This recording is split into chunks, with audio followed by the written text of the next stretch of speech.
Across the country, sleek lounges are charging $200 for a bag of saline and vitamins, turning a basic IV drip into a $2.3 billion business backed by celebrities like Kendall Jenner. But how are these hydration bars everywhere, and why are they so profitable when most insurance will not even cover them? The numbers do not add up, or do they? IV drip lounges have quietly multiplied across the country, turning up in neighborhoods from Manhattan to Miami Beach. In New York City alone, a search for IV drip bar pulls up more than 24 options, sometimes clustered within blocks of each other. Los Angeles, Dallas, Chicago, Phoenix, and Miami show similar patterns. Multiple competing brands, each promising a quick fix for fatigue, jet lag, or the morning after a big night out. The growth is not just local. Market analysts now value the global IV hydration therapy industry at $2.3 billion as of 2022, with projections of 8 to 10% annual growth through the decade. That pace puts IV lounges among the fastest-growing segments in the wellness economy, which itself tops $4 trillion worldwide. Chains like the Drip Bar, Hydrate IV Bar, and Reviv have rolled out dozens to hundreds of locations nationwide, while independent operators fill in the gaps, offering mobile IV services that deliver vitamin infusions to homes, hotels, and offices. In major cities, it is not unusual to find 3 or 4 lounges listed in the same trendy district. Soho, West Hollywood, Brickell, River North are all pitching the same promise, a premium wellness experience with no doctor appointment required. With this kind of saturation and a market measured in billions, the scale of the IV lounge phenomenon is hard to ignore. The numbers are massive, but they raise a new question. How does a business built around a bag of saline become this mainstream, this fast? A single menu board at a Manhattan 4 lounge lists a basic hydration drip for $150. Add a beauty blend or a shot of glutathione, and the total climbs to $300 before you have even settled into the recliner. For most people, that is a week's worth of groceries or a month of utilities spent on a single bag of saline and vitamins. But the sticker shock does not seem to slow the hype. Celebrity wellness stories now casually mention Kendall Jenner receiving vitamin IV drips as part of her recovery routine, not in a hospital, but on reality television. When a name like that appears hooked up to an IV for energy or beauty, it sends a message. This is not just medicine, it is lifestyle. The press jumps on it, with headlines touting the celebrity's secret to glowing skin or bouncing back from a big night out. Instagram feeds fill with influencers in plush chairs, IV lines taped to their arms, drinks in hand, and hashtags like #wellness and #recovery racking up millions of views. The price tag becomes part of the appeal. A $250 drip is now a status symbol, not just a treatment. The logic is simple. If it is good enough for the Kardashians, it must be worth it. But behind the velvet ropes and filtered photos, a question lingers. Can a business survive on these sky-high prices alone? Or is there something else driving the numbers? I discovered that celebrity culture is not just marketing. It is a catalyst for demand and a shortcut to perceived credibility. The numbers revealed a pattern. When an influencer posts, bookings spike, and the social proof turns a pricey service into a sought-after lifestyle purchase. Here's what nobody talks about.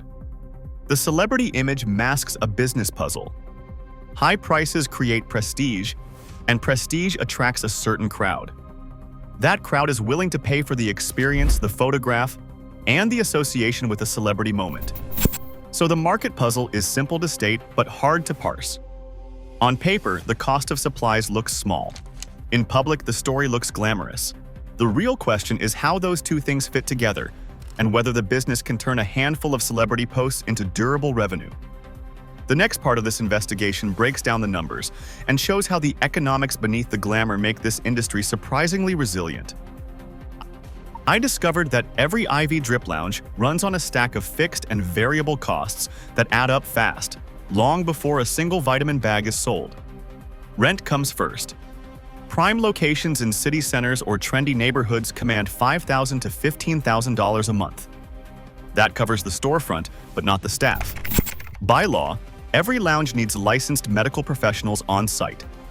Registered nurses who insert the intravenous lines and monitor clients typically cost $4,000 to $8,000 per month per nurse, depending on experience and local demand. Overseeing it all is a medical director, usually a physician who signs off on protocols and provides legal cover. Their fee runs $2,000 to $5,000 a month, often for just a few hours of oversight. Supplies are the next line item. Saline bags, vitamins, intravenous tubing, catheters, gloves, and alcohol wipes add up. Owner guides and supplier invoices show the per-session cost lands between $20 and $40. Insurance is non-negotiable. Professional liability and general business coverage run $2,000 to $5,000 a month, reflecting the real risk of medical complications even in a wellness setting. Then there is the atmosphere. Upscale recliners, spa-like decor, Wi-Fi, and complimentary drinks are all part of the package, tacking on another $1,000 to $3,000 a month in amenities and upkeep. When you add it all up, rent, staff, medical oversight, supplies, insurance, and amenities, the monthly overhead for a typical lounge easily lands between $15,000 and $30,000. That is before anyone walks in for a $200 drip. The numbers revealed by owners and consultants show that just keeping the doors open requires a steady flow of paying clients. Here is what nobody talks about. With every cost accounted for, the real business puzzle comes into focus. How many sessions does it take to break even in a business built on bags of saline and a promise of wellness? Here's what nobody talks about. IV drip lounges are not just making money on $200 hydration bags. They have engineered a system that multiplies every dollar, even when the waiting room looks empty. Start with throughput. According to shift logs from working registered nurses, one nurse can handle 8 to 12 clients in a single day, each session running 30 to 45 minutes. That means a single staff member can generate $2,000 or more in daily gross revenue, all while juggling multiple recliners and prepping the next drip. But the real profit engine is the upsell ladder. Menus advertise a basic $150 hydration drip, yet nearly every client is pitched add-ons.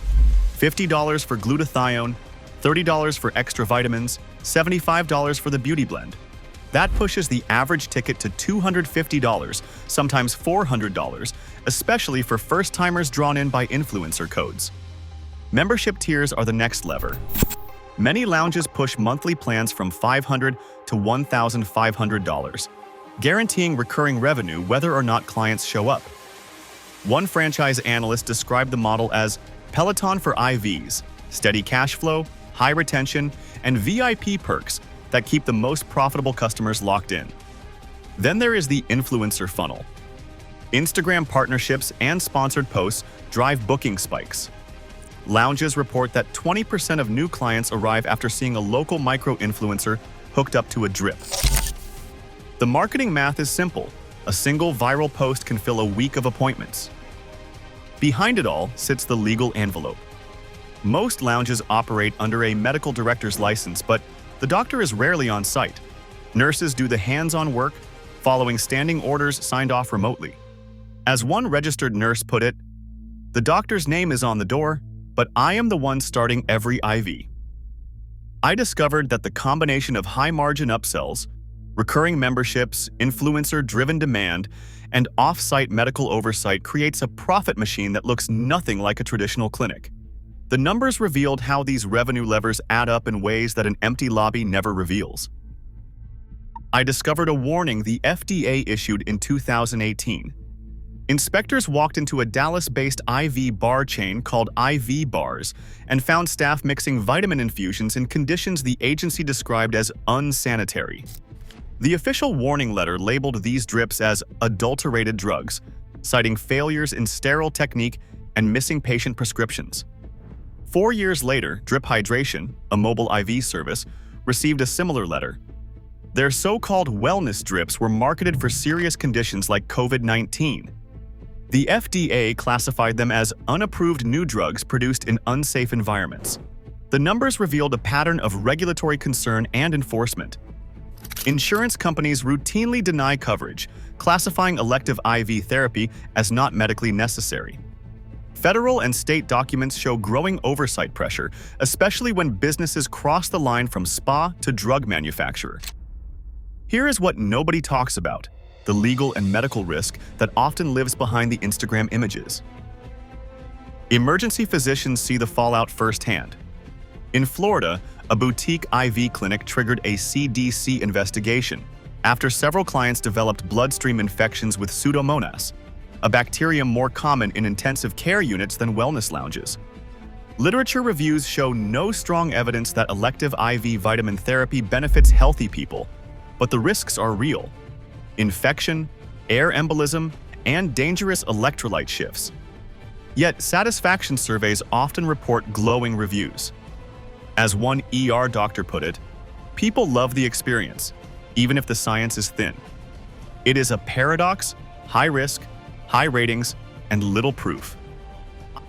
I discovered that today $2.3 billion flows through lounges where wellness branding outpaces medical necessity and regulation scrambles to catch up. As state boards and the FDA weigh in, the line between healthcare and high-margin experience keeps blurring. The real drip is profit. What business mystery should I tackle next?